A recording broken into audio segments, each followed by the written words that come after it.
nossos corações. Hoje eu queria falar um pouco para vocês sobre a origem da civilização na Terra, e seria a evolução das civilizações. Como que isso acontece dentro do quadro espiritual? Nós temos alguns livros que estudam isso, mas já anteriormente Allan Kardec, na Revista Espírita de janeiro de 1862, já tinha tocado nesse tema, já tinha escrito um artigo sobre isso, inclusive consultou a espiritualidade. Depois, em maio, ele publica várias mensagens espirituais. Aliás, ele tinha divulgado na revista que ele iria consultar a espiritualidade e pedia que as pessoas médiuns que lessem a revista e recebessem comunicações sobre aquele assunto para pudessem enviar para ele. E isso aconteceu que em maio ele publica então o comentário dos espíritos sobre essa ideia da origem das civilizações e do progresso das civilizações. Mas para a gente falar do progresso das civilizações, nós temos que começar com a partícula de uma civilização, que é um espírito, que é um ser humano, né, que forma, depois, por unidade coletiva, uma civilização. Então, nós temos que, segundo o Livro dos Espíritos, na pergunta 540, que a evolução se processa do átomo até o arcanjo, e diz o texto que a evolução vai do átomo ao arcanjo, que começou por ser átomo. Então o arcanjo começou por ser átomo. Ele é o próprio átomo, em essência. E que pelo processo de evolução, ele foi, então, podemos dizer assim, se atualizando do átomo até chegar à condição de arcanjo. Leamos arcanjo como espírito puro, porque o Livro dos Espíritos coloca que tirando a linguagem então das religiões, principalmente do judaísmo, né, e depois do cristianismo, que usou a palavra arcanjo, o Livro dos Espíritos, quando ele traça a escala espírita, ele coloca que o ser que está no mais alto degrau da evolução, ele chama de espírito puro. Então, nós estamos colocando aqui como entender o arcanjo dentro da linguagem espírita. Ele diz então que esse espírito puro, ou esse arcanjo, começou por ser átomo. E nós temos que ler o que é átomo. Nós estamos nos anos de 1857, quando sai a primeira edição do Livro dos Espíritos, e em 1860, quando sai a edição completa de O Livro dos Espíritos. Então nós vamos ver o que é átomo dentro da concepção da época. Como fui ver o que era arcanjo dentro da concepção de Allan Kardec na época, ele coloca que o ápice da escala, e quando ele traça a escala espírita, ele chama de espírito puro, né? Assim também eu tenho que pensar o que se pensava naquela época sobre átomo. E aí, entre os anos de 1857, 1850 e 1860, né, a concepção de átomo era a concepção de um cientista que retoma o pensamento de Leucipo e Demócrito na Grécia, dizendo que átomo nada mais é do que a menor partícula da matéria. Você vai dividir na matéria, vai dividir. Quando não puder mais dividir, chega a condição de átomo. A é não, tomo é parte, né? Por isso que a gente usa o tomo no livro, né? Os tem são 4 tomos. O tomo 1, tomo 2, tomo 3, ele está dizendo que o livro de Agostinho é dividido em vários tomos.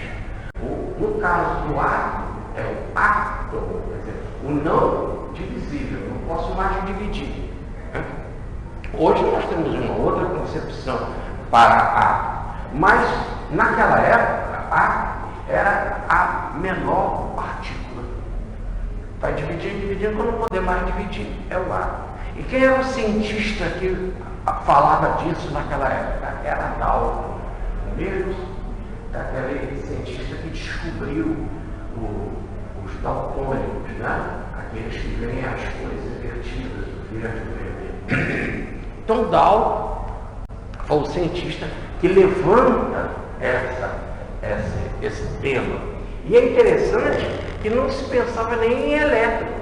Os prótons, os elétrons, o próton ou o núcleo, né? E os elétrons girando em torno do átomo. Isso só vai acontecer mais na frente, em 1887. Então, precisamente cerca de 30 anos depois do Livro dos Espíritos, um cientista chamado Thomson. Então, naquela época, não se tinha ainda a ideia de que o átomo podia se dividir em partículas. Então, nós estamos numa partícula material. Ora, e o ápice é espírito. Repare, pergunta 540, como já citamos. Tudo se encadeia na natureza, do átomo ao arcanjo que começou por ser átomo. Então eu vou da matéria para o espírito no seu estado mais puro, e o espírito começou por ser matéria. Mas é lógico que quando diz que o espírito começou por ser matéria, então a gente pode dizer assim, que ele era a própria matéria, por ser matéria, né? Ele era a própria matéria, fica difícil da gente entender, porque parece que é uma dualidade, matéria é uma coisa, espírito é outra coisa. Mas na pergunta 28 dos Espíritos, numa nota do Allan Kardec, ele diz que não se tinha ainda conhecimento para saber se matéria e espírito eram a mesma coisa, se um procede do outro, se tiveram a mesma origem. Então isso na 28. Mas nas perguntas 85 e 86 de O Livro dos Espíritos, a espiritualidade fala. Quando diz que o mundo espiritual pré-existe ao mundo material. Então o mundo espiritual, o espírito, começou antes do mundo material. Ainda diz mais, na pergunta 86, que o mundo material poderia até deixar de existir ou nunca ter existido, sem que afetasse nada do mundo espiritual. Então, logo chega à conclusão que se o mundo espiritual ou o espírito é a origem, então algo aconteceu para que de espírito se coagulasse ou se materializasse num processo de involução na condição de átomo, de matéria. E agora vem o processo de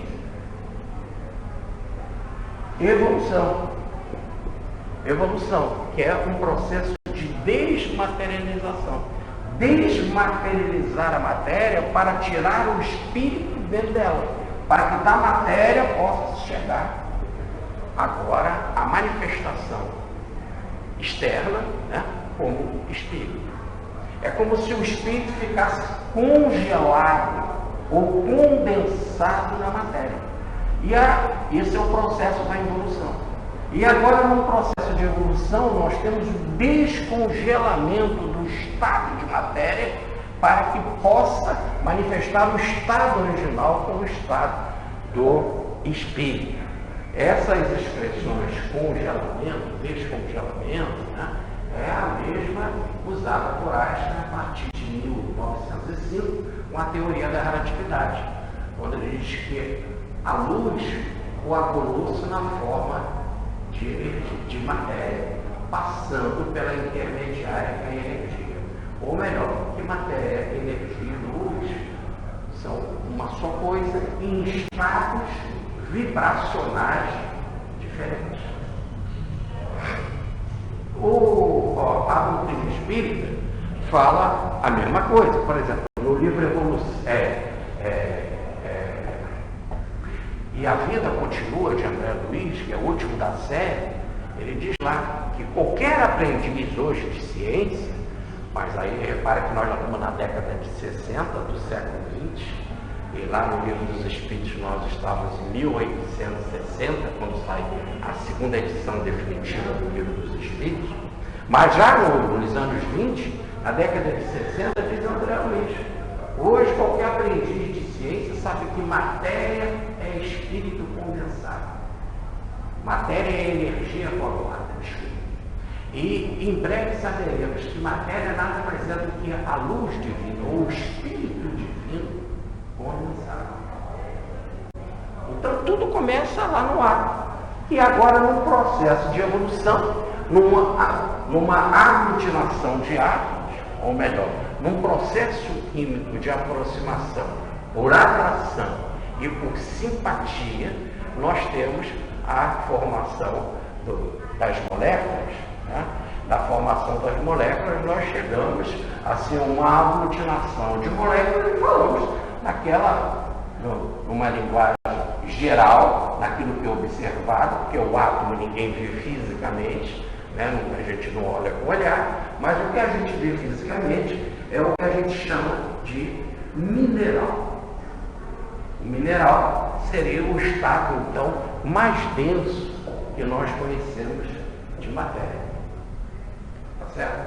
Evidentemente que esse estado mineral, esse estado de matéria, hoje, com os estudos mais conhecidos que não se tinha naquela época, né? Nós temos a tabela dos elementos periódicos que vai desde o hidrogênio até o urânio.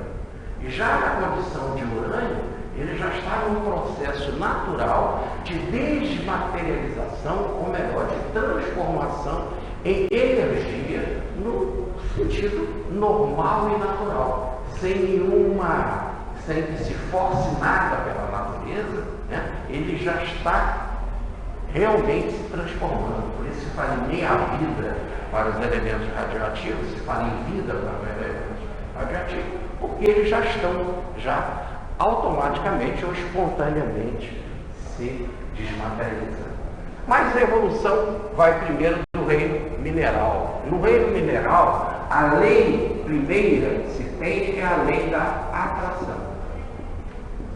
A atração, né, é o que comanda as aglutinações mais diferentes do reino mineral. É lógico que a evolução do reino mineral ela é milenar. Interessante quando a gente pega o livro mais antigo da humanidade, que é o Xi, ele chama a montanha, aí a montanha da ideia de uma imensa aglutinação mineral, né? Ele chama a montanha de quietude. É a imagem da montanha. Parece que ela está quieta, né? Porque a evolução se faz durante milhares e milhares de anos, né? Aliás, são os terremotos e outros grandes fenômenos da natureza que vão cuidando do desgaste, da transformação desses grandes conglomerados, podemos dizer assim, minerais. E a própria erosão, né? A erosão, a chuva, daí a fase, o vento, daí o dito popular, né? A água mole, pedra dura, tanto bate até que fura, ou melhor, ela vai moldando o mineral, ou melhor, as pedras vão tomando a forma. É bem comum quando a gente vê uma boa pedra na prainha aqui no Rio de Janeiro, entre Prainha e Grumari, tem uma boa pedra no meio da areia, né, da praia, e a gente vê que com tanta onda vai batendo, ela já vai tomando já a forma e vai se adaptando e vai tendo a sua erosão. Daí até passarmos para um processo de desgaste disso tudo, e aí nós temos, por exemplo, o show lá no Maranhão, como é que é os lençóis maranhenses, e cada vez nós encontramos, no cada época, uma lagoa diferente, e da noite para o dia, de uma tarde para outra, já tem uma montanha já diferente, etc. Aí a natureza já vai dando os contornos, ela vai fazendo contornos ou movimentos muito mais rápidos, muito mais acelerados. O Jalapão é a mesma coisa. No estado do Tocantins, a gente já vê essa dinâmica da vida movimentando aquilo que aparentemente é quietude. Está tudo em movimento. É engraçado que uma vez eu estava passeando com o Ferdinando, e o Ferdinando é tradutor das obras do professor Pedro Valde, e o Ferdinando é engenheiro de fundição, então ele está bem atento a essa coisa da rigidez do material, do movimento do material, para fazer os grandes prédios, as grandes fontes, as estradas, né, etc. E nós estávamos fazendo um passeio nas paineiras, e ele começou a dar uma aula sobre as pedras diferentes, os desgastes e o movimento das pedras. Então, essa pedra aqui, ela está se movimentando. Aí eu olhei para ele e disse, nós ainda não tínhamos tomado vinho. Eu acho que eles já estão percebendo isso. Mas não, ele estava dando a aula correta e mostrando como que a gente não entende, que não é a minha área, né? Mas eu fiquei ali atento a essa história dele. Mas hoje aconteceu precisamente isso. A minha casa passou por uma reforma e nós colocamos lá todas as placas, né? Não vou dizer aquela trilha, não sei como é que se chama, essas placas grandes de porcelanato, né? Então, era no banheiro e um veio para fora. E a Regina ficou apavorada, né? Porque a reforma já terminou há pouco tempo, né? Nós voltamos para a nossa casa, depois da reforma foi em meados de setembro. E já agora aconteceu uma coisa dela. E ela chamou o mestre de obra, né, para olhar, não, o rapaz vem aqui e resolve isso rápido. E ele foi hoje lá e já trocou a pedra e tal, e já está tudo certo. Mas na hora que ele olhou, foi o seguinte, olhou e me veio com essa pedra ela andou. Aí eu falei assim, agora o negócio ficou sério. Mas repare que está tudo em movimento. Aliás, foi uma das palestras que nós fizemos aqui sobre os 7 princípios herméticos, ou os 7 princípios do Hermes Trismegisto, e uma das leis de Hermes Trismegisto, que vai comandar todos os outros princípios religiosos do mundo, né? Eu já falo que tudo é movimento, que tudo é ritmo, que tudo está em transformação. Tanto que do mineral se evolui para o vegetal. E a evolução entre o mineral e o vegetal, evidentemente, que tem a sua transição também. Aquele ser que a gente não sabe se é uma coisa ou outra, né? Por exemplo, um elemento de transição é o vírus. Ele tem particularidade de vida e tem particularidade de matéria. Ele se comporta das formas as mais variadas nesse caso. Então é um elemento de transição. No vegetal, nós já temos o processo de aprendizado sintetizando todo o reino vegetal imenso, né? Sintetizando o aprendizado é a sensibilidade.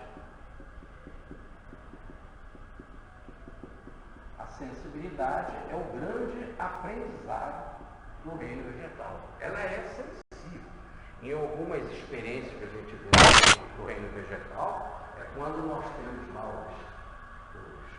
os eletrodos, né, colocados lá nas plantas, e elas fazem reações diante de pessoa que trata mal dela, ou diante do momento que se coloca água nela, ela reage. Então, já mostrando que tem esta sensibilidade ou esta irritabilidade. Até chegarmos aos vegetais mais amplos, né? Vegetais que se movimentam, ele se movimenta para buscar a luz do sol, ele faz um movimento também de andar para, principalmente no meio aquático, né, para determinadas regiões onde ele consegue alimento, até chegar a um nível de transição muito interessante no vegetal, que são o que a gente chama das plantas carnívoras, né?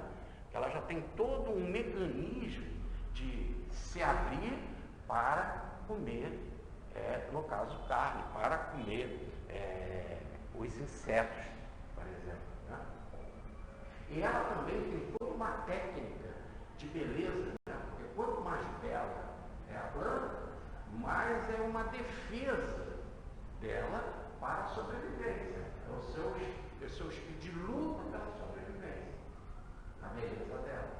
Por quê? Porque os passarinhos, por exemplo, ficam encantados com a beleza dela, vão lá pegar o néctar, etc., e acabam levando as sementes, etc., levando o pólen e multiplicando ela em outra região. Também a beleza dela agrada os seres humanos. E quando a gente vê uma coisa bonita, a gente tem vontade de manter, e não só tem vontade de manter, tem vontade de comprar. Hoje, né? Muitas lojas que vendem aquelas plantas, aquela que você se identifica para que ela possa ser, então, cada vez mais defendida ou multiplicada. Desse estado mais amplo lá, eu não estou dando aqui no fogo, né? Se vocês quiserem estudar na obra de Rustem em detalhes esse processo, vocês vão encontrar em detalhes, né? No primeiro tomo de Rustem, das páginas de 288 a 336. Aí nesse período ele traz com cuidado todo esse processo de evolução. Eu quero já passar aqui no voo de passe, um voo rápido, para a gente entrar no caso das civilizações como elas surgiram. Mas em Rustem se estuda isso. E para se estudar em melhor explicação, como a matéria é espírito-coagulada, como a matéria evolui e como há evolução dos elementos químicos, da escala química, aí é a obra, a grande síntese de Pedro Baldi. Tá? Toda obra, a grande síntese, traz esse processo. Então, das plantas carnívoras já é uma forma de transição, repare que ela já quer comer os insetos, etc. Se chega ao nível mais elevado aqui, a um nível mais elevado, que são os animais. E com os animais, aí nós temos muitos reinos, né? Do animal mais simples ao mais complexo, que são os mamíferos, né? Mas nós estamos aqui num processo de síntese, né? O que os animais têm, que guardam e que nos transmite numa síntese do conhecimento deles é o instinto. O instinto e a capacidade de reter informação através dos hábitos, de tanto vai se repetindo que vai se transformando em instinto. E aí nós temos a natureza dando verdadeiro show, né? Verdadeiro show. É interessante que tem casos os mais mirabolantes, né? Como um inseto que sabe que o seu filho só vai sobreviver, os seus filhos só vão sobreviver, a medicina se perturba, explica bem esse caso, e a ciência fica doida, que ela não consegue, inclusive, dar a devida resposta para o caso, mas ela sabe que os insetos, para sobreviver, ela precisa ter alimento vivo. Se ele não comer alimento vivo, ele não sobrevive. Então ela dá uma ferroada no sentido de colocar em estado de paralisia um besouro, por exemplo, né? E aí quando ela faz isso, e os filhotes já nasceram, ela cumpre o seu papel na natureza, ela morre. Aí os filhotes agora vão começar a se alimentar. E tem alimento vivo, porque o besouro só ficou ali no caso paralisado e vivo. Então, São casas, mas casas em que o instinto cada vez vai se sofisticando mais, até nós chegarmos no nível mais alto aqui desse reino animal, que é o que a gente chama de fase de transição para a consciência, a fase de transição para a consciência, em que é traçado quais são os animais mais adiantados que existem. Que a gente olhando já olha, parece que esse bicho ali tem consciência, né? Parece que ele está raciocinando, etc. Então é muito comum aqui no nosso caso, pelo nosso convívio com o cachorro, né? O cachorro é bastante conhecido. E aí nós temos os casos mais variados, né? O nosso Ernesto Botizão, ele vai ser a minha palestra específica, né? No Congresso de Agostinho que vem no Irlândia, né? Então nós vamos falar sobre essas faculdades espirituais dos animais. Mas ele conta casos interessantes. De um cachorrinho que fica em Nova York, a família vai para São Francisco e o cachorro vai a lá, vai atrás. Ou algo assim que não dá para a gente entender. Bom, muito bem. Então, que o cachorro é inteligente, não precisa aqui a gente ficar falando, basta ver o que eles fazem guiando determinada raça, como o labrador, por exemplo, guiando os cegos, ou ajudando a polícia nas investigações, ou ajudando o corpo de bombeiro na busca de pessoas desaparecidas, etc, etc. Um outro é o gato, né? O gato, nós vemos o quanto ele é inteligente e quanta coisa nós vemos dessa inteligência. E nos surpreende ver o nosso Chico Xavier, entre gatos e cachorros, cerca de 70.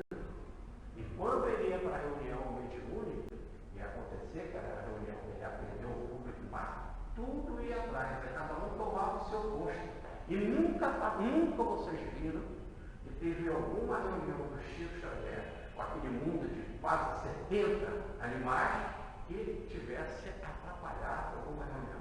Um vai para o telhado, o outro vai para debaixo da mesa, o outro fica quietinho na porta, o outro fica na calçada, os outros ficam no telhado, tudo certinho. Quando acabava a reunião, tudo volta para casa para receber alimento, que era a primeira coisa que o Chico fazia, era também cuidar de alimentar aquilo tudo. Por quê, né? Mas quando nós fomos lá visitar o castelo da Sul, ou melhor, a fortaleza lá da Sul do Egito, que é uma das reencarnações do nosso Chico Xavier, tão bem contado no livro O Romance do Marinha, e 2 volumes do Conde Rochette, publicado pela Federação Espírita Brasileira. Aí a gente vê, quando a gente vai visitar lá, a preocupação já naquela época, com tantos gatos e tantos cachorros. Fica aí já essa ideia para a gente pensar na importância desses animais e no trabalho espiritual, no trabalho mediúnico. Como eles utilizam e ajudam muito as crianças doentes, né? Como as crianças que têm Down, ou crianças que têm outros problemas, como a presença desses animais ajuda, em especial o cavalo.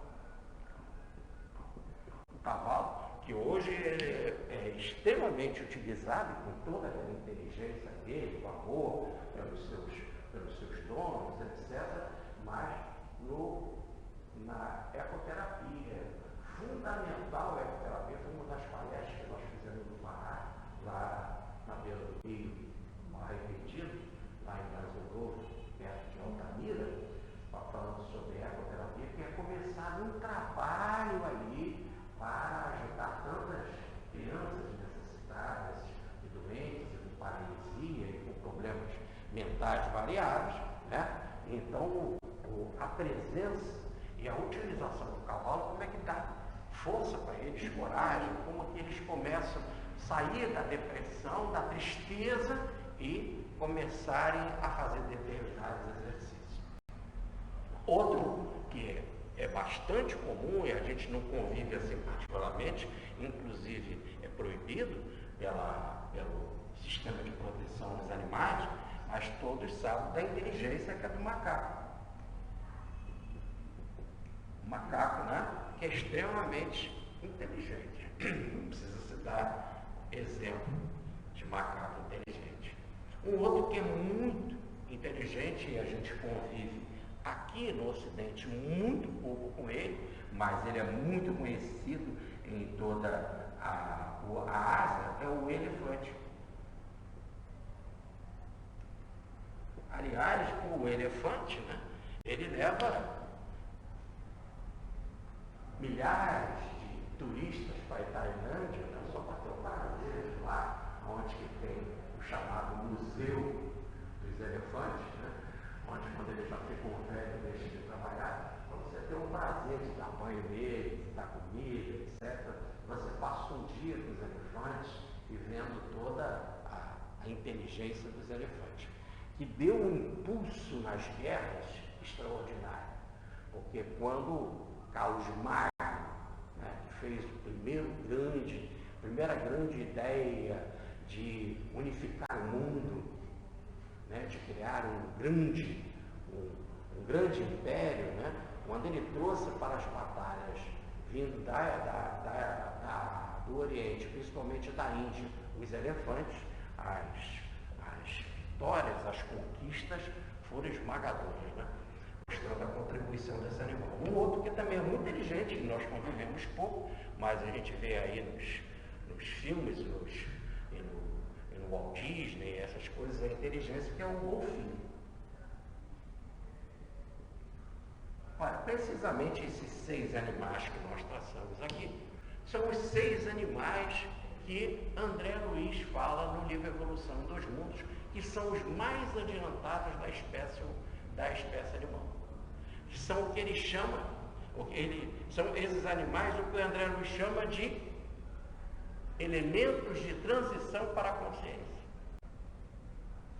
E como é que se faz essa consciência aqui? Nós fizemos já uma palestra aqui no Regeneração sobre isso, mostrando um pedaço lá, uma passagem lá do Ney Lúcio, do espírito Ney Lúcio, através do Chico Xavier, como o fenômeno magnético, o passe, né?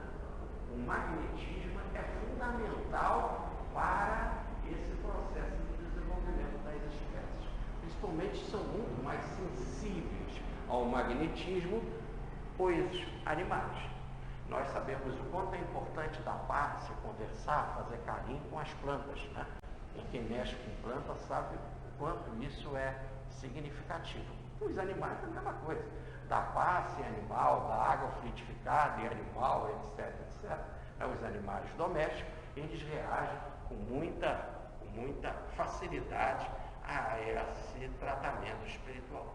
Hoje se fala em psicologia e psiquiatria e homeopatia e para os animais. Interessante, né? Há uma comunicação de um espírito chamado Laurinho, através do Chico Xavier, que ele deu comunicações que abalou a família, porque ele deu comunicação ao Laurinho e ele assinava, falava coisas, apelidos e nome de pessoas que a família tinha até de pesquisar, que eram seus amigos ou parentes, que ela já não lembrava mais, e a assinatura, a letra, as características são muito interessantes. E, em especial, tem um livro do Laurinho, vocês não falam agora, são 4 livros do Laurinho, tem um chamado Gaveta da Esperança. Esse é 10, Gaveta da Esperança, porque a sua irmã colocava no quarto do Laurinho, que a minha conservou, né? Mas todo o quarto ficava lá com a escrivaninha do Laurinho fechada. Ela queria então bater o papo com o Laurinho, ela fazia pergunta ao Laurinho e enfiava pela frecha da gaveta suas cartinhas, os seus desenhos, né? Ela botava por ali. E quando foi lá no Chico Xavier, ele editou comunicações falando sobre determinados assuntos que a família não entendia. E ela falou assim, mas foi eu que falei com ele, perguntei, mas como é que sabe? Se abrir a gaveta, está lá.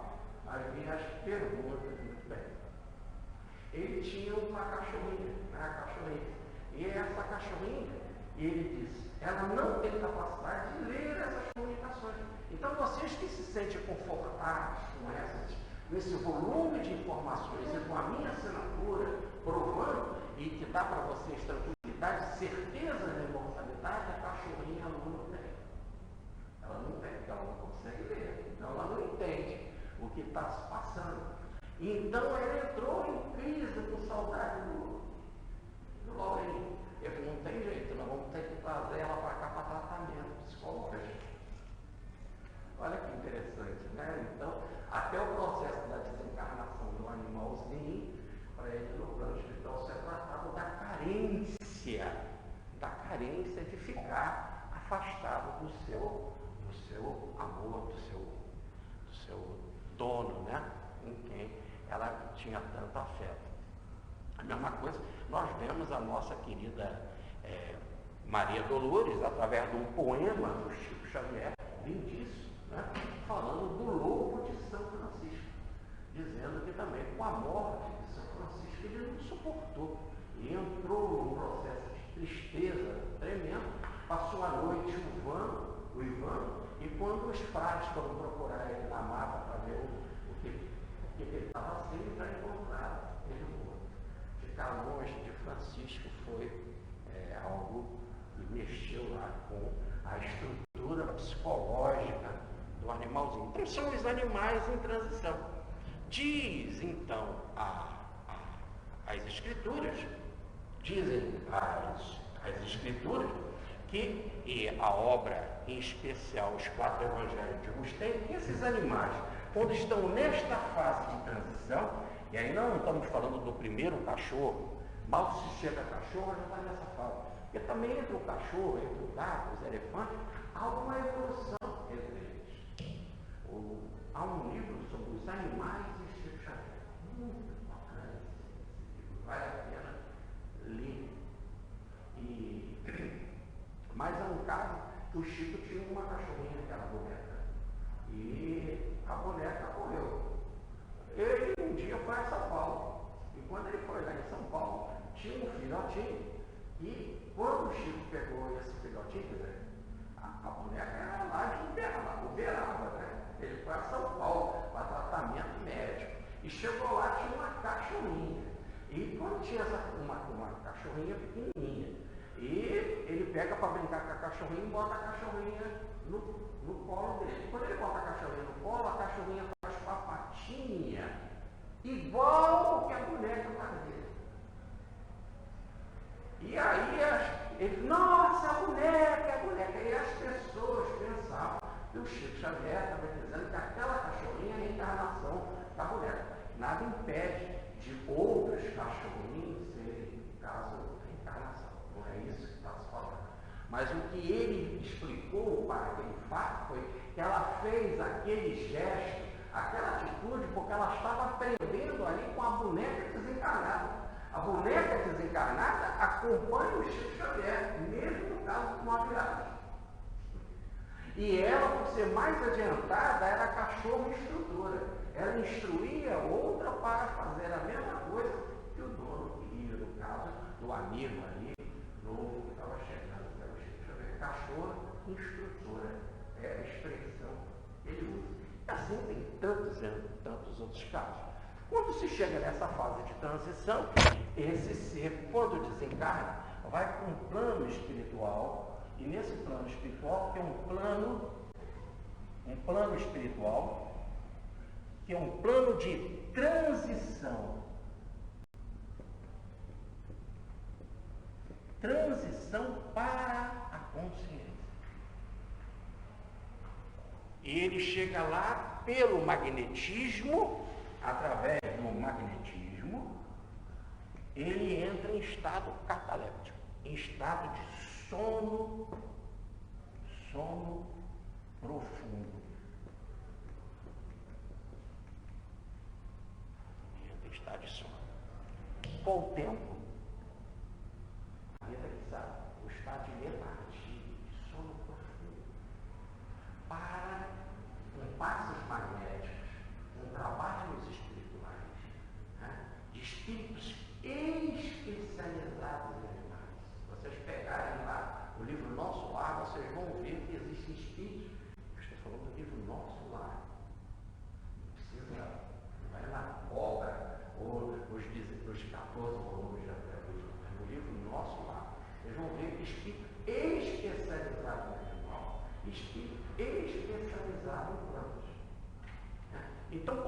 trabalhos de magnetismo intenso, coloca eles em estados profundos, até ele despertar para o primeiro eu.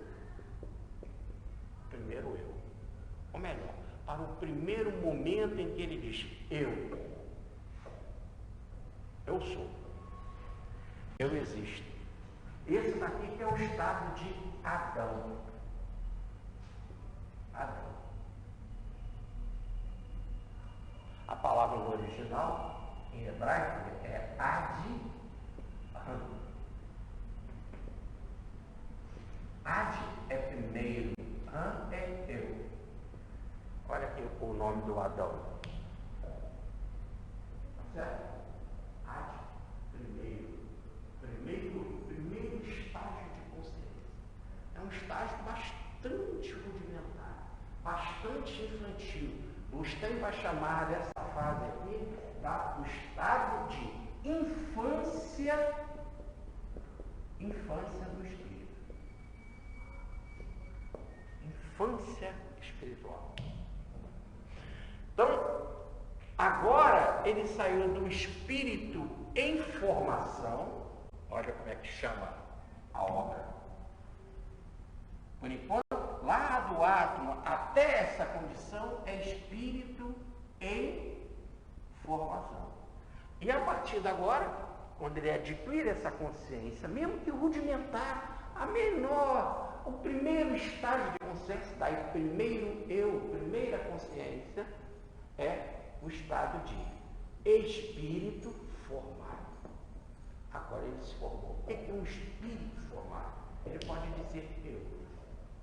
E aí da fase de infância começa então a fase de instrução. A fase de instrução, hoje a fase de aprendizado. Vocês poderão ler esta fase estudando o Livro dos Espíritos. Na pergunta, por exemplo, 115 do Livro dos Espíritos, é isso que eles chamam de o estado de ignorância.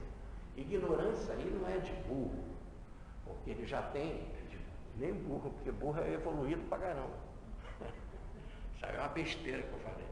Mas não é ignorância no sentido de atrasos, não tem nenhum conteúdo. Repare que ele já tem um conteúdo na fase de atração, no mineral, na fase de sensibilidade do reino vegetal, na fase instintiva do reino animal. Então, e ninguém pode dizer que um cachorro maravilhoso, um gato maravilhoso, um cavalo extraordinário, macaco, ele é ignorante.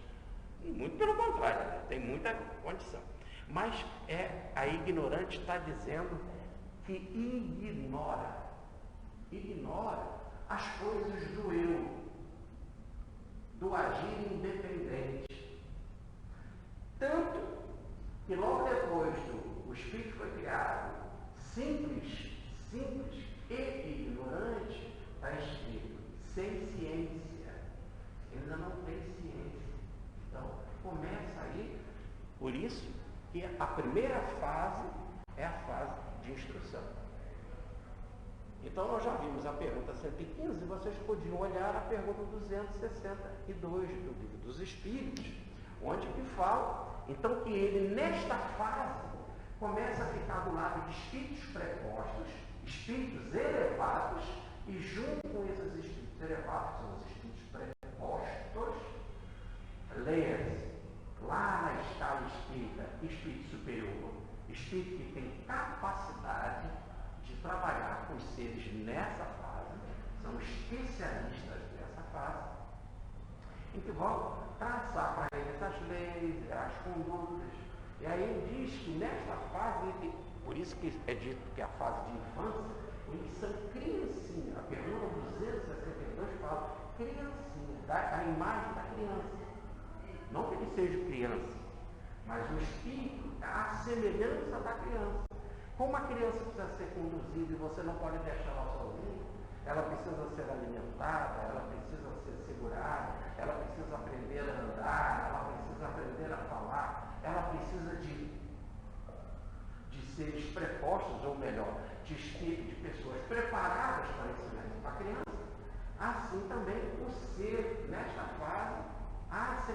da criança passa pelo processo de aprendizagem.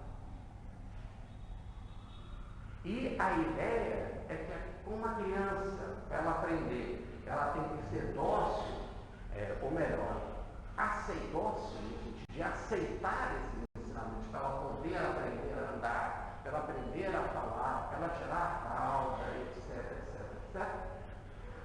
Assim também ele tem que ser dócil aos bons espíritos.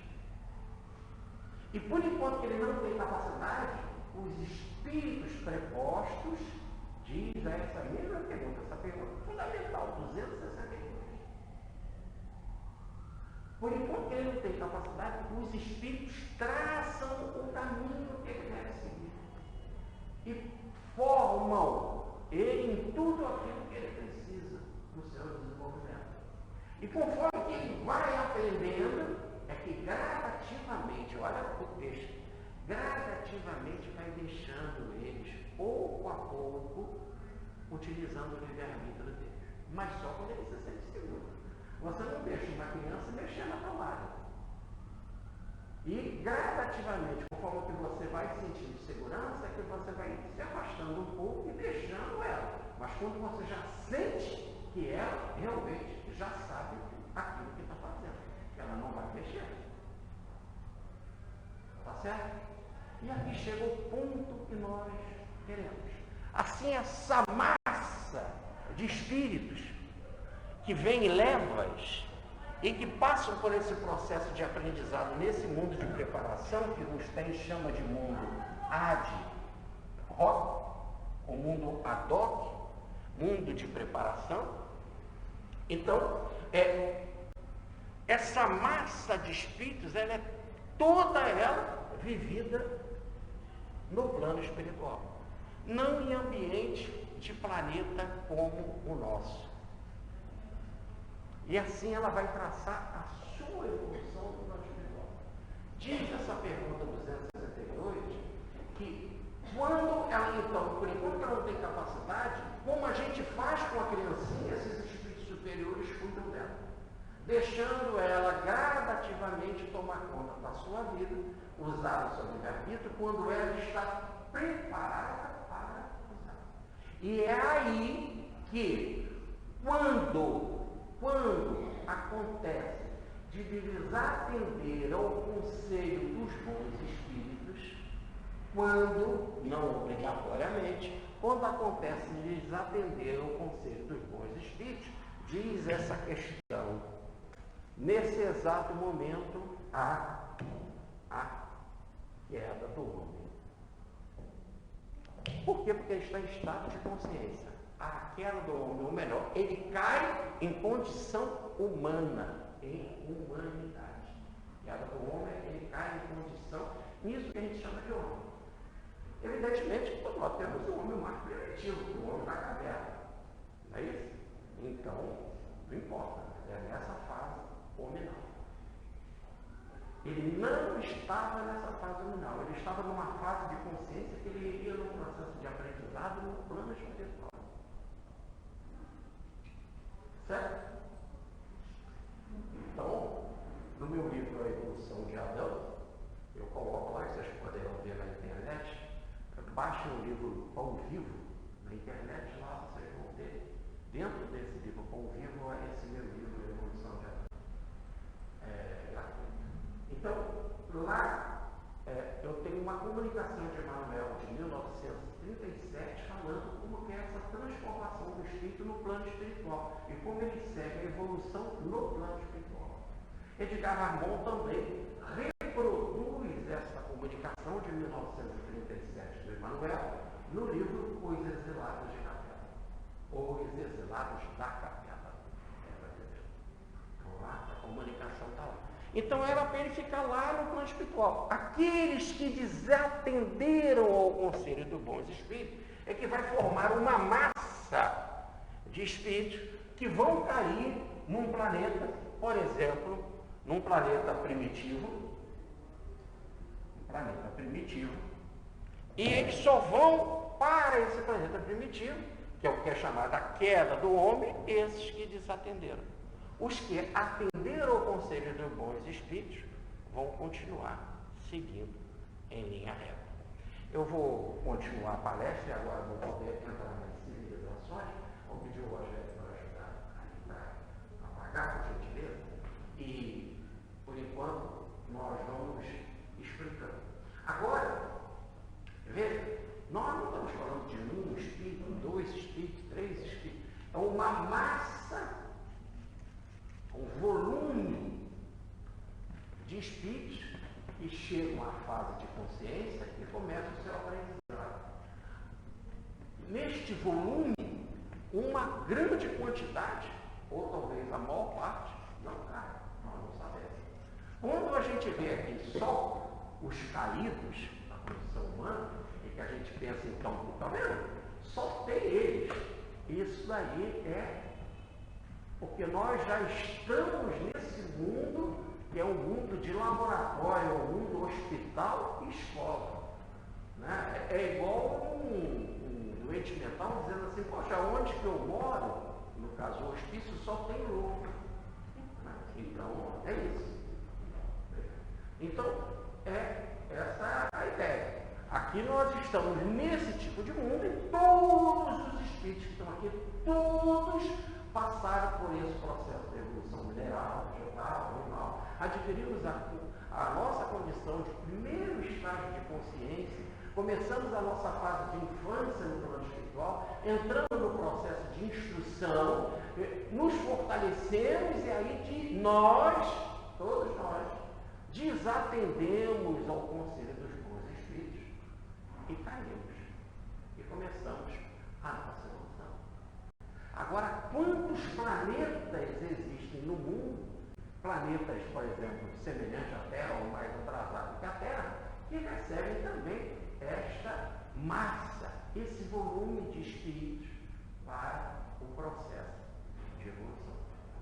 O livro Consolador de Emmanuel, na pergunta 243 do Livro dos Espíritos, diz então que todos os espíritos aqui da Terra, ele está falando do planeta Terra, todos tiveram as suas quedas no passado, todos, sem exceção.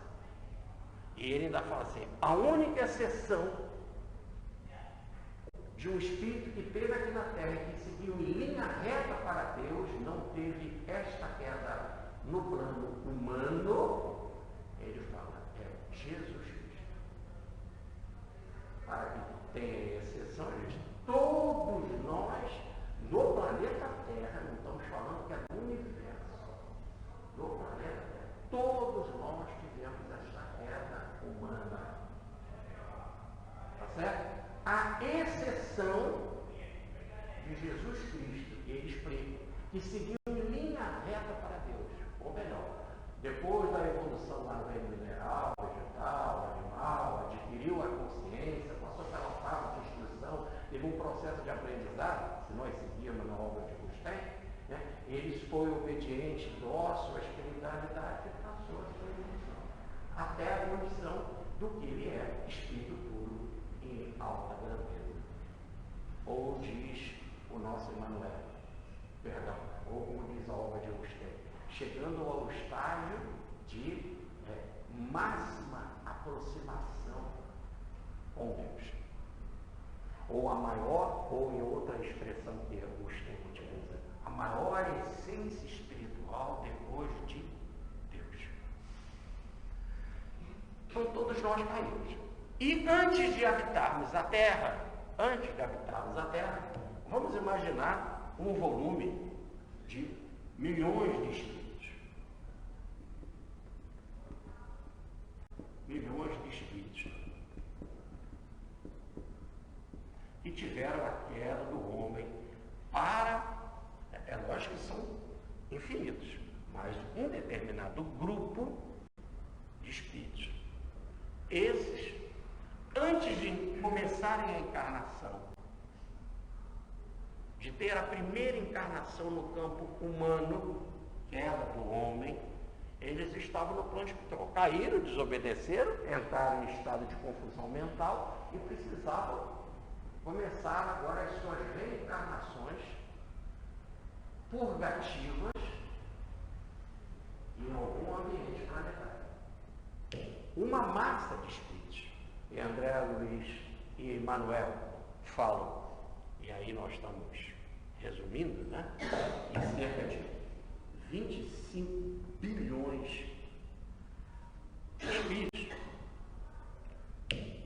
Esses espíritos foram entregues a Jesus no plano, olhe bem, espiritual. Eles ainda não tinham encarnado. E Jesus, com uma pleia de colaboradores,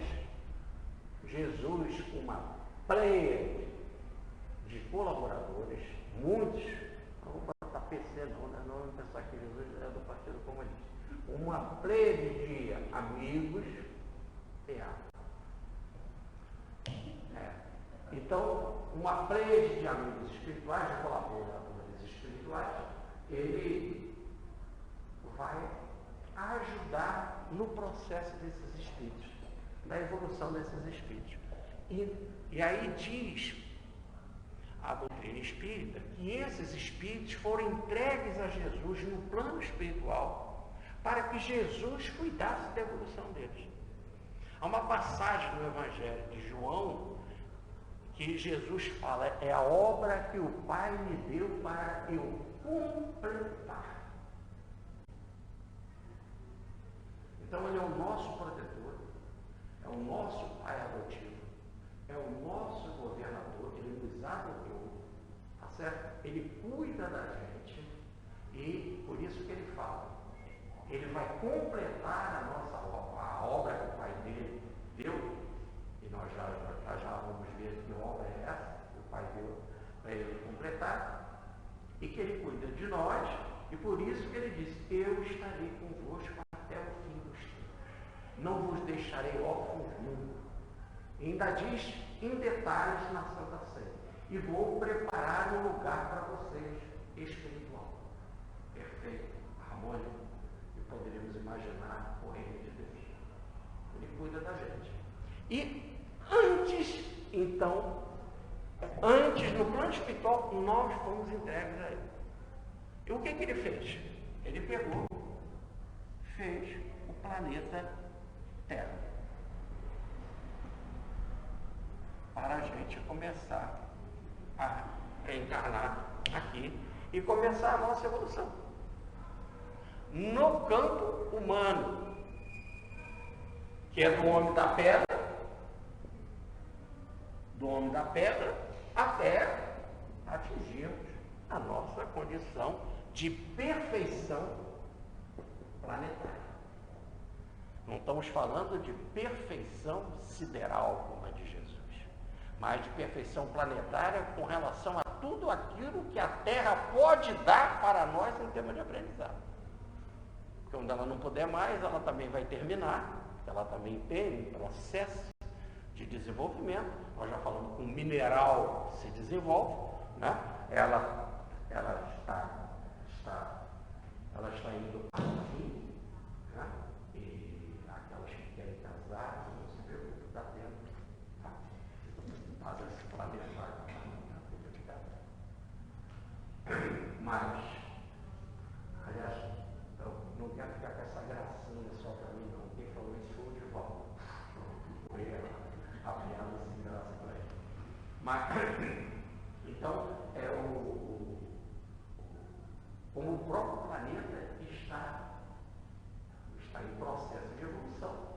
E a gente vai em processo de evolução. Até quando o planeta tiver coisa para dar, até nós chegarmos à perfeição com relação a este planeta, nós utilizamos ele. Aí o planeta acaba e vamos continuar desenvolvendo em outra instância, ainda sob a guarda de Jesus, até chegarmos à condição de espíritos puros, espíritos perfeitos ou de perfeição sideral. Quando se chega a esta posição de espíritos de perfeição sideral, é quando se atinge o estado de espírito puro. E como diz a pergunta 113 do Livro dos Espíritos, não precisa mais encarnar de forma nenhuma. Aí chegou-se à perfeição sideral. A chegar a este nível, nós estamos sob a responsabilidade de Jesus. Isso não só a revelação espírita nos fala isso, eu estou sintetizando Kardec, eu estou sintetizando Rustem, eu estou sintetizando André Luiz, Emmanuel no livro A Caminho da Luz, mas em especial Paulo de Tarso. Paulo de Tarso, na carta aos Efésios, no capítulo 1, ele diz assim: que nós fomos entregues por Deus,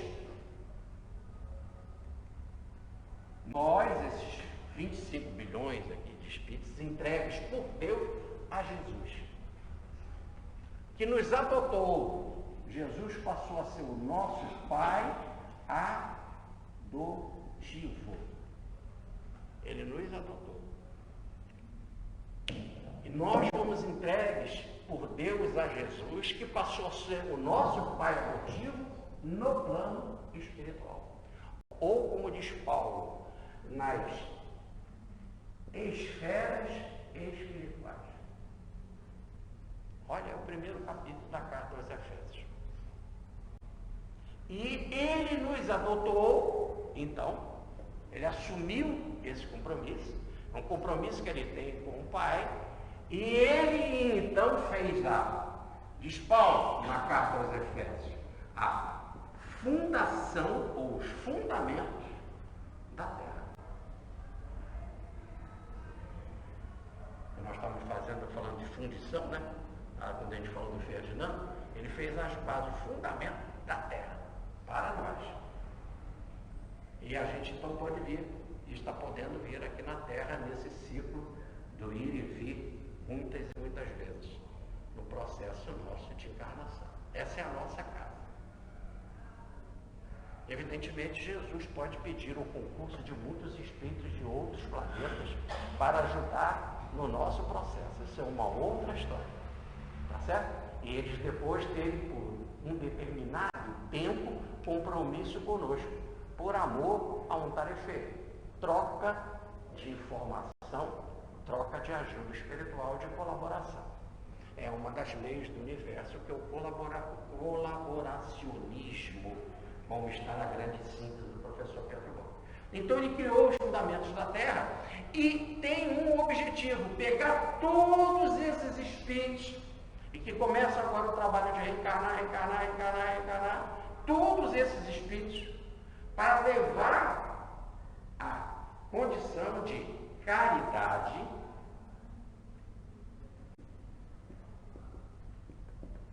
irrepreensível,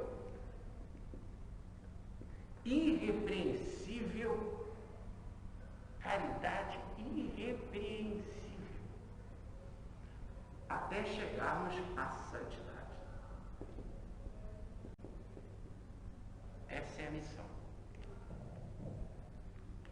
Poderíamos dizer assim: coitado. Então a missão de Jesus é pegar essa turma toda e levar todos eles à condição de santidade, ou melhor, explica Paulo, de caridade irrepreensível diante de Deus.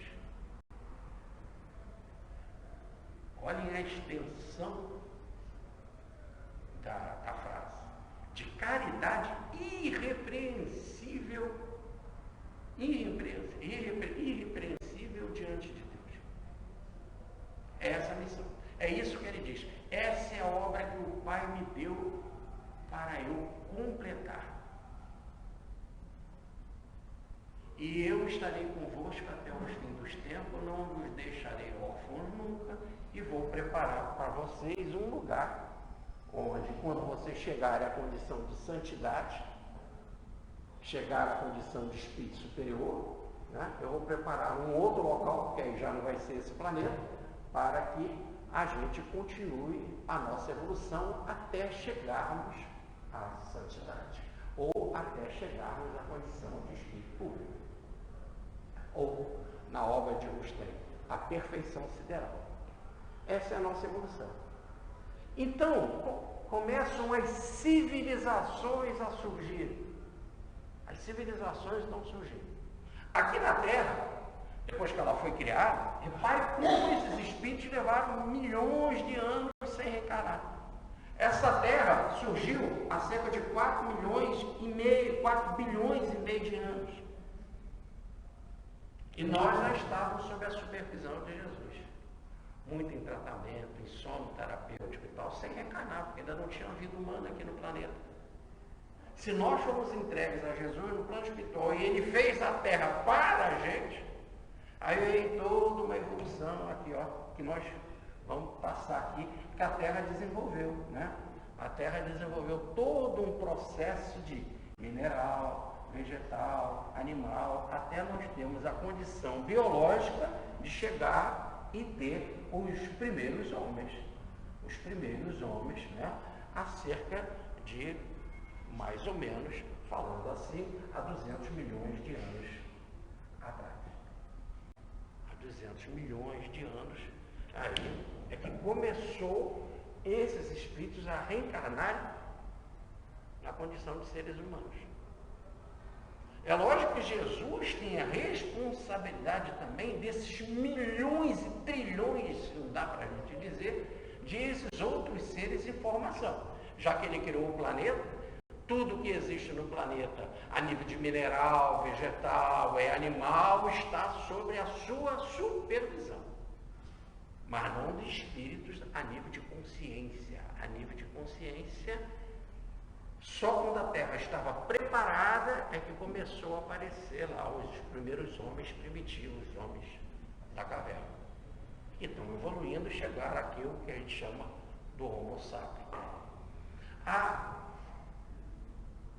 As religiões do mundo inteiro falam desta evolução. Se vocês pegarem a filosofia, há obras específicas estudando, por exemplo, a doutrina secreta de Pedro Vina Range Paracast, os fundamentos da teosofia de Gilles Zadar e outros e tantos outros livros. E aí eles mostram a evolução das raças. Mas como nós estamos num ambiente espírita, para a gente ter acesso a livros mais fáceis na nossa linguagem, nós vamos nos recorrer a Emmanuel. Né? E um outro livro que estuda Emmanuel, que desenvolve Emmanuel, pegando algumas informações dos livros da filosofia, dos livros do Oriente e das profecias, das pitonisas do Templo de Delfos, na Grécia, onde nós tivemos a oportunidade de visitar, e onde vimos ali informações mediúnicas importantíssimas, né? Por todo o trabalho de desenvolvimento de Sócrates, Platão, Aristóteles e tantos outros vão falar ali naquele templo maravilhoso de mediunidade que bebeu as suas origens lá no Hermes Trismegisto no Egito. Né? Então, em síntese, vamos ficar no Emmanuel, no livro A Caminho da Luz, vai ser mais fácil do nosso aprendizado aqui, uma síntese de uma palestra de curto tempo, né? E com algumas informações também fáceis do livro Exilados da Capela, de Edgar Armand, publicado pela LAC, a Livraria Espírita Allan Kardec, um livro fácil. É difícil uma biblioteca do Centro Espírita não ter esse livro. Então, quando esses espíritos foram entregues a Jesus no plano espiritual, formou-se, podemos dizer, a primeira, é isso que chama da primeira civilização. Olha, chegamos no início das nossas primeiras palavras aqui na palestra. E que eu disse civilização. Mas eu falei, para chegar a esse conceito de civilização, eu tinha de passar pela particularidade do desenvolvimento das espécies e do ser individual. Uma massa forma uma civilização. Esse grupo de espíritos que foram entregues a Jesus no plano espiritual é a primeira civilização.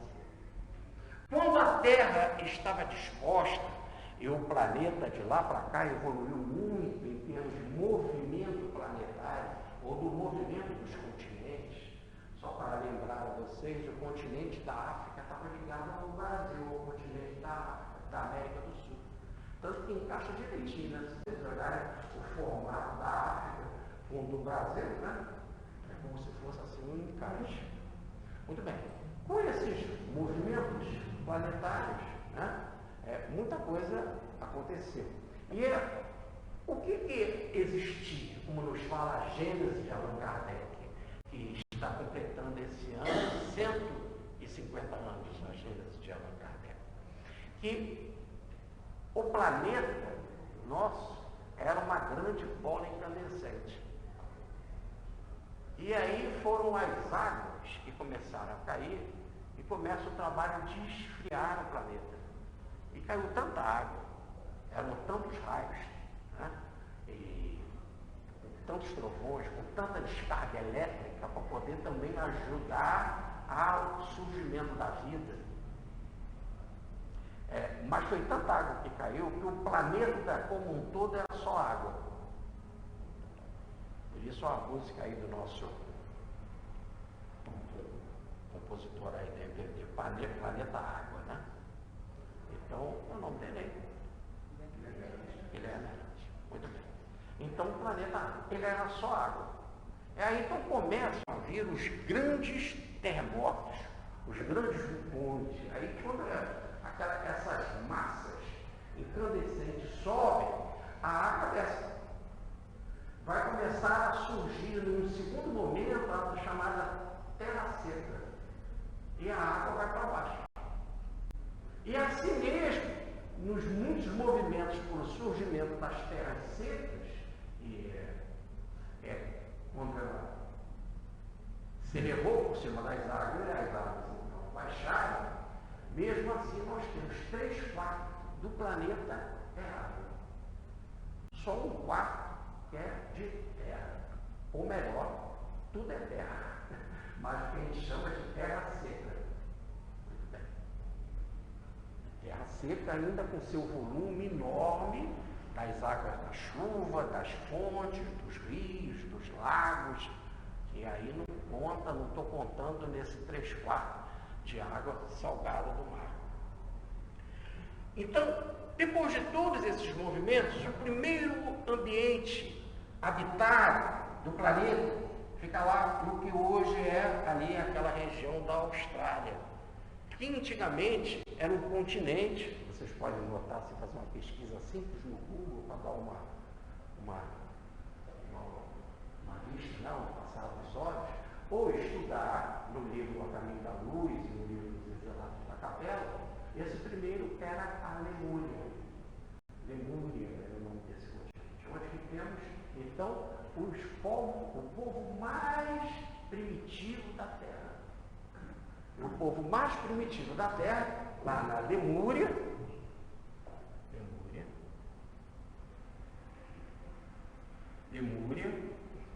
que hoje já fez outros movimentos, né? E aumentou e surgiu mais terra seca, que surgiu a região, a Oceania.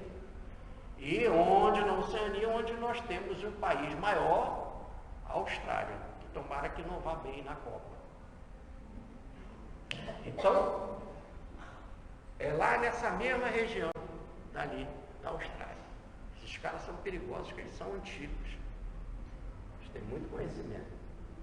E o que nós vimos, que foi uma coisa muito bacana, e agora vocês vão lembrar, é que quando nós tivemos as Olimpíadas na Austrália, nas Olimpíadas tem todas aquelas danças, aquelas atividades todas lá, de musical, artística e tal, mostrando a história dos jogos, e em especial a história daqueles países.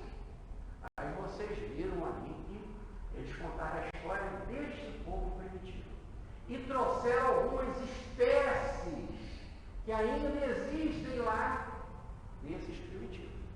E hoje estão já com alguma civilização, etc. E querem realmente continuar preservando aquela condição, porque gera turismo, gera aprendizado, etc. e tal. Mas alguns foram apresentados, inclusive teve um atleta que concorreu, que é descendente desses povos primitivos da Austrália. É só fazer uma pequena busquinha lá que vocês vão ver e tal. Como o objetivo aqui dessa palestra é uma pesquisa para guardar, para fazer os nomes para vocês, mas isso tudo é fácil de buscar a Olimpíada da Austrália, vocês vão ver. Então, esse é o povo mais primitivo. Até que esse povo mais primitivo começou a desenvolver.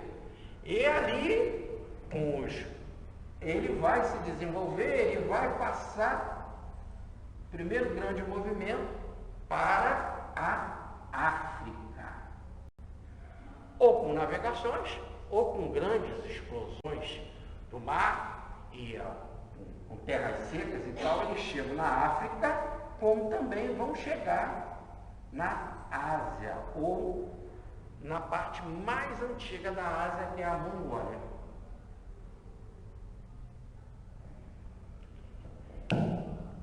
E aí, a Lemúria vai ser a nossa segunda civilização. Então, a primeira é desses milhões lá no plano espiritual. A segunda é na Lemúria. E o terceiro grande estágio civilizatório do planeta está dividido em duas partes. África, continente africano, e o continente asiático, em especial ali a Mongólia e também a região que mais tarde vai ser mais desenvolvida, que é a China. Tudo bem? Evidentemente que chinês e africano têm características diferentes. É lógico que na hora que eles saíram da Lemúria e se dividiram, fizeram a opção do grupo que vai para a África, e por necessidades geológicas, o grupo que vai para a África e o grupo que vai para a China, grupo nada mais é do que simpatia. É aquele que você tem mais simpatia, aquele que você tem mais afinidade, aquele que forma as suas tribos, e aí você segue aquele grupo. Por isso que são distintos em características. Então, como se a origem do povo amarelo e do povo africano, do povo negro, da raça negra e da raça amarela, tem a sua origem no povo primitivo do planeta Terra. Por isso que eles são considerados terráqueos, ou melhor, porque vieram e se desenvolveram e tiveram as suas primeiras encarnações na Terra. Agora, isso que nós chamamos de África e Mongólia, África e Ásia, vamos colocar assim, ou os negros e os amarelos, forma a terceira grande raça. Terceira grande raça. Tudo bem?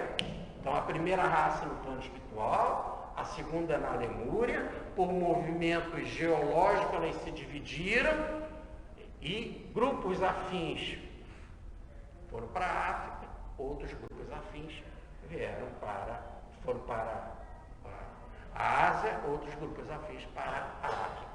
Esses da Ásia e da África é a terceira raça. Nessa época, agora, já havia a divisão da América do Sul e África.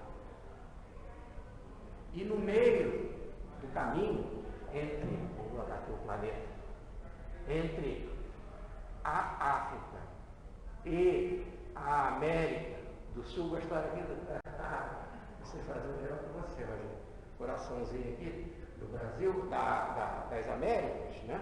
Já havia tido essa divisão, mas ainda não tinha acontecido há cerca de 10.000 anos atrás ou mais.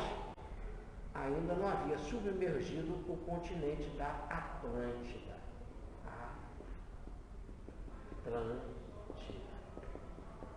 Continente da Atlântida. Que até Platão fala dele, né? Falando desses povos. Então, com movimentos geológicos e com a facilidade de fazer caminhos de barco, se saiu da África para a Atlântida. E esses que foram para a Atlântida, formou-se a quarta raça, ou a quarta civilização planetária. Mas aqui vai haver um fenômeno. A massa biológica é daquela primitiva que veio da Lemúria, que passou para a África e agora foi para a Atlântida. Só que agora Jesus vai se utilizar de uma nova técnica, agora aqui nessa, para formar e dar um grande salto planetário nesta quarta raça, ou nessa quarta civilização, que ele vai chamar espíritos da constelação, onde tem a estrela Capela, e que na estrela Capela tem um planeta semelhante à Terra, em condições semelhantes ao do nosso atual estágio evolutivo que nós estamos agora. A civilização deste planeta, ela é do mesmo estágio similar do que nós estamos agora. O grande problema é que a gente quer que as pessoas lá, os seres conscientes lá, tenham um corpo semelhante ao nosso. Isso não tem nada a ver, está se falando de consciência. O estágio de consciência deles é semelhante ao estágio de consciência que não temos agora. Não está dizendo que os corpos aqui são iguais aos corpos de lá. As pessoas estão extremamente enganadas, querendo encontrar em Marte, em Vênus, em Júpiter, em Saturno, corpos semelhantes ao nosso, vida igual a gente. O desenvolvimento biológico não é o mesmo. Não é isso? Não acontece dessa forma. É diferente. Cada um tem um ingrediente, uma massa, uma relação química diferente. E uma formação biológica diferente. Cruzamentos diferentes. Mas o que acontece é que o Senhor pede a colaboração do mentor, ou melhor, do governador deste planeta, da constelação da Capela, para que espíritos não estavam na condição de permanecerem naquele estágio evolutivo lá, que viessem reencarnar aqui na Terra. Aí eles vieram para cá. Esses que não estavam em condições de permanecer no desenvolvimento lá, naquele planeta, foram convidados para vir para cá. É lógico que agora vai haver uma parceria do Cristo de lá com o Cristo daqui, ou do governador de lá com o governador daqui. Serão espíritos emprestados e virão para cá, e não só para continuar o seu progresso, mas para ajudar o progresso e desenvolvimento dos habitantes daqui da Terra. Vão trazer com a sua encarnação aqui um grande input, uma grande informação nova para o nosso desenvolvimento. Aí eles vão encarnar e o local em massa escolhido para eles reencarnarem é a Atlântida. Eles vão reencarnar ali.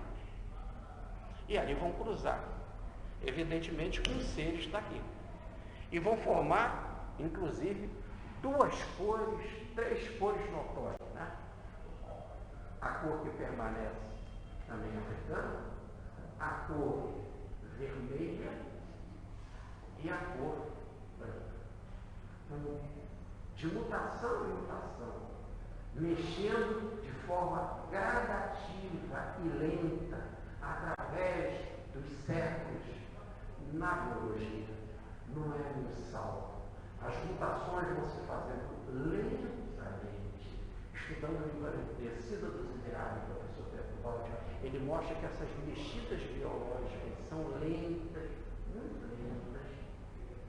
Então, o que acontece é que vão formar aí três cores, vão permanecer a raça negra, vai surgir por essa mistura de novos inputs de informação psíquica, a vermelha, e vai formar a branca. O que vai acontecer é que, de repente, e aí vai se formar todos eles juntos, a quarta raça ou a raça da Atlântida. E como diz Platão, num grande abalo sísmico, vai ser destruída. A Atlântida vai acabar. Tá certo? Aqueles com condições e cores negras voltam para a África, principalmente para o norte da África. Os de cores vermelhas, com grandes barcos, na medida do possível, tentam se salvar e vêm para o continente da América do Sul. Por isso os nossos índios aqui, chamados pele vermelha.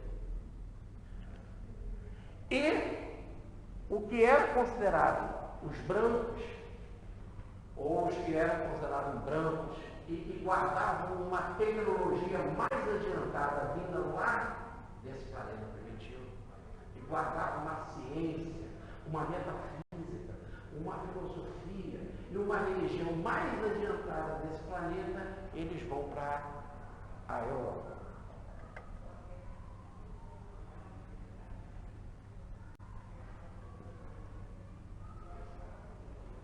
É aqui, então, quando forma esse movimento, o nosso índio, pele vermelha, ainda é característica quarta raça. Ele é considerado característica quarta raça. Em termos de massa, eu não estou falando daquele índio especial, porque entre eles reencarnam espíritos maravilhosos. Por exemplo, aqui contando um caso rápido, logo na primeira carta de Manuel da Nóbrega, um jesuíta, alguém que é da quinta raça, que é branco, que chega aqui para o desenvolvimento do nosso país em termos de evangelização em 1549, ele recebe informações de índio que havia numa pedra uma marca feita pelo índio muito evoluído que ajudava esses índios e que ele ia lá para ver que marca é essa, gravada na pedra que esse índio deixou, que era Tomé. Tanto que eles falam de Tomé que quando os jesuítas, pregando o evangelho, falaram de Tomé, falaram, nós não conhecemos Tomé, era um índio aí com todos esses índios. E ele escreve em cartas, tem carta registrada por Manuel da Nóbrega.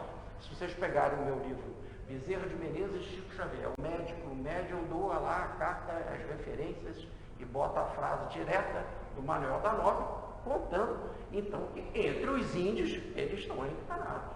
Aí quando você chega no Templo Espírita Tupiara, aliás, se vocês quiserem, no dia 13 de agosto agora de 2018, às 11 horas eu vou fazer uma palestra no Tupiara, no mês Bezerra de Menezes. É 13 de agosto de 2018, uma segunda-feira, às 11 horas. Lá no Templo Espírita Tupiara, nas próprias historinhas, nos livros do Tupiara, e sem eles saberem desta mensagem do Emmanuel, porque eles ficaram surpresos quando eu botei esse livro, que o Manuel da Nóbrega já contava isso, eles sempre disseram que o Tupiara é a reencarnação do apóstolo Tomé. Vocês pegaram os livrinhos lá do Templo Espírita Tupiara e dizem, o Tupiara é o Tomé. E aí eu pensei, olha, mas já em 1549 o Emmanuel fala que tinha um índio Tomé aqui, que era igualzinho o apóstolo Tomé, que ele ia investigar e mandar informação para o provedor lá em Portugal. Repare que essas cartas de Emmanuel, ou melhor, do padre Manuel da Nóbrega, vão ser unidas e vai formar o primeiro livro no Brasil, Cartas do Brasil. Cartas do Brasil, o primeiro livro que foi escrito no Brasil. Bom, então um grupo volta para a África, permanecendo lá aquele padrão terceira civilização, mas com novos inputs, já guardando aquela característica da quarta raça. Outros virão para cá, para a América do Sul, formando o nosso índio, pele vermelha, mas também com características novas do aprendizado lá que eles tiveram com esses capelinos, e os chamados brancos vão para a Europa. E na Europa vai formar a quinta raça ou a quinta civilização. É aqui que nós chamamos a civilização indo-europeia. Aqui que é a civilização europeia. Aqui que é a civilização branca. E essa civilização branca, vai ser dividida. Ela vai ser dividida em 4 grandes blocos. Em 4 grandes blocos. Um bloco vai ficar na Europa, um outro eles vão por afinidade, comandado por um espírito chamado Rama, vai para a Índia, tudo por movimentos de guerra. Esses que permaneceram na África e os que vieram da Atlântica e voltaram para a África é que vão querer subir para a Europa por inimizade e guerra. Inimizade sempre gerou progresso. Não é isso? E acaba havendo encontros, e com encontros há trocas de informação, trocas de cultura. Então, por causa desta invasão da África na Europa, houve esse movimento. Um grupo permaneceu na Europa, outro grupo foi para a Índia, outro grupo foi para o Egito, e o outro grupo, tudo por afinidade, vai para Israel, ou para aquela região ali em torno de Israel. Muito bem. O da Europa vai formar os brancos, que não vão se misturar com ninguém. Aí toda aquela mania de Hitler, de ser raça pura, que é o continente indo-europeu, que vai dar a contribuição da ciência. A Índia, esse grupo que vai lá, para lá, não tem tanto preconceito e acabam se misturando. Mas guardam sempre essa ideia de se manter puro, por isso o negócio das castas, as castas lá na Índia, mas mesmo assim eles têm aquela cor jambo na Índia. E o preconceito de casta que ainda já está com essa mania de não poder se misturar, nós somos melhores e tal, temos pares. Um outro grupo vai para o Egito e vai trazer a contribuição. Aqui nesse das castas na Índia vai dar a contribuição da metafísica, das filosofias espirituais. Na Índia vai dar as grandes construções arquitetônicas, daí é o surgimento da maçonaria lá, é a ideia de Deus como arquiteto do universo, as grandes construções arquitetônicas, as grandes ideias da paranormalidade, da percepção extrasensorial do ESP, né? Muito bem. E um outro grupo que também não quer se misturar com ninguém, briga por não se misturar com ninguém, que é de Israel, mas que vai dar uma grande contribuição também, que é o monoteísmo. Desses 4 povos, então, o indo-europeu com a ciência, a Índia com a metafísica, o Egito com a paranormalidade e as ciências esotéricas, e Israel com o monoteísmo e a lei civilizatória, os mandamentos, a lei do urbanismo, isso daqui é o que nós chamamos da quinta raça. Essa é a quinta raça. Bem, cada um trazendo a contribuição. É lógico que eles se dividiram e por afinidade de ideias. Gosto mais da metafísica, da paranormalidade, outras e tal. Diz o Emmanuel no livro A Caminho da Luz que o mais adiantado desses 4 grupos é o do Egito. Esse daqui, a maior parte deles já voltaram para o planeta de origem de Capela. Só alguns permaneceram aqui, mas deixaram construções, ciências, informações esotéricas, mediúnicas extraordinárias para o desenvolvimento da humanidade. Por exemplo, a bela escrita, os hieroglifos, lá, o livro dos mortos do Egito, etc. Bom, muito bem, cada um trouxe a sua contribuição. O mais rebelde de todos, rebelde não quer dizer que seja atrasado, mas o mais rebelde no sentido de o mais orgulhoso de todos era o grupo de Israel, onde que persiste, e ainda persiste até hoje, não querer se misturar e achar que é melhor, etc.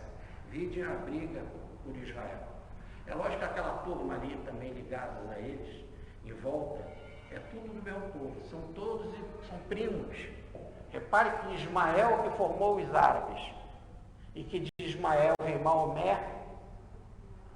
Ismael era filho de Abraão, e Abraão era pai de Isaac, que gerou Jacó, que gerou as 12 tribos de Israel, que gerou Jesus. Então o povo muçulmano, o povo judeu e o povo cristão vieram todos do mesmo pacote, que é a origem judaica. Esses, por serem os mais rebeldes, os mais persistentes no orgulho, foi por causa disso que Jesus, o governador, escolheu reencarnar lá. Ou melhor, se manifestar lá. Porque espírito dessa natureza não precisa encarnar. Daí o nascimento excepcional de Jesus, compatível com seu estado evolutivo, mas para deixar a mensagem lá, porque ele quis ficar perto, mais perto deste povo mais difícil. E de uma forma geral, o aceita como fator histórico, mas que ainda não o aceita como Cristo enviado. Muito bem. Aí formou-se a quinta raça. Agora, o planeta está indo para um planeta de prova e expiação. São esses 4 grandes blocos, formando a quinta raça. Ele, planeta de prova e expiação, está indo para o planeta de regeneração. E que se espera que venha um novo movimento, um grande movimento, diferente que nunca teve na Terra, em que ela será governada, orientada pela fraternidade.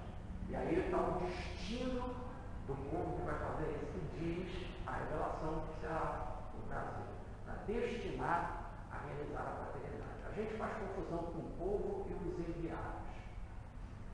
O povo brasileiro não vai fazer revolução de fraternidade, coisa nenhuma. Ele tem alguns ingredientes, como disse o professor Pedro Baldi, como a macumba, a fé, a religiosidade, que lá nos outros povos não tem, que já está tudo muito frio com relação a essas coisas. E nós temos aqui o carnaval. Tudo coisa primitiva, tanto macumba quanto carnaval. Mas o carnaval abraça os outros e beija o outro, nem sabe, né? Quem é a pessoa. Então, uma alegria, um posta o outro, abraça o outro. E interessante que ontem eu atendi um paciente no consultório, ele é estrangeiro. Ele diz assim, a coisa que eu tenho mais dificuldade com o senhor, eu falei, tira senhor, com o senhor me cumprimenta, o senhor tem uma mania de me abraçar. Mas eu não aceito isso. Aí eu peguei a mãe dele, porque senão não vai ter cura. Mas então o professor Pedro Baldi diz que esse espírito de alegria do carnaval e de fraternidade e da macumba da fé, em todo canto tem, qualquer esquina tem isso. Depois nós vamos fazer uma palestra sobre o desenvolvimento disso, em especial no Brasil. São inputs que faltam nas outras civilizações. E aí, quando missionários vêm, vão fazer a revolução de fraternidade do povo. Quando os missionários vierem, encontrarão um povo preparado para, quando lançarem a semente se multiplicar. 30, 60, 100 grãos, como nos fala a parábola do semeador. Tá certo? Então, quem faz a revolução são os grandes missionários. E essa vai ser a mais difícil de todas, porque vai ser a da fraternidade. E revolução de fraternidade não pode ter arma, senão não é fraternidade, é ditadura. É botar passarinho na gaiola. Botar passarinho na gaiola não é amor pelo passarinho, não é amor pela natureza. Eu quero que você cante só para mim e fique trancado na gaiola. Isso é paixão. O amor sugere liberdade. E só pode ter liberdade quem tem disciplina. Então, isso será construído. Mas as bases começam com a formação do planeta de regeneração. E diz Emmanuel, já que nós estamos seguindo Emmanuel, que a partir de 2057 teremos já alguns suspiros dessas novas possibilidades. E daí nós temos os séculos terceiro milênio só tem 57 anos. Se for lá falar do ano 57, ele só vai ter 58 anos. Então, falta muito. Terceiro milênio, ainda faltam 930 e tantos anos. Para que nesse terceiro milênio se forme essa nova civilização. A nova era que vai surgir, deixaremos a era de peixe, entraremos na era de aquários, a era da intuição. Novas propostas. É aí, nesta era, com novas atitudes, com novos cruzamentos, que nós vamos formar a sexta raça. Prepare-se, porque é muito longo o processo. Nós ainda veremos na quinta raça muitas vezes. Aí um dia começaremos a entrar na fase de transição para a sexta raça, ou a sexta civilização. E já existem alguns ingredientes deles, alguns já espalhados no nosso planeta. Para poder biologicamente gerar isso tudo. E o que acontece? Grandes missionários vêm aqui, eles interferem de alguma forma na biologia. E já deixam alguns inputs, já em stand-by para surgir. E aí ainda diz, e aí nos silenciaremos e terminaremos a nossa palestra, como nos falam os livros da filosofia, né? Ainda falta o planeta desenvolver uma raça depois dessa, que é a sétima raça. Muita paz.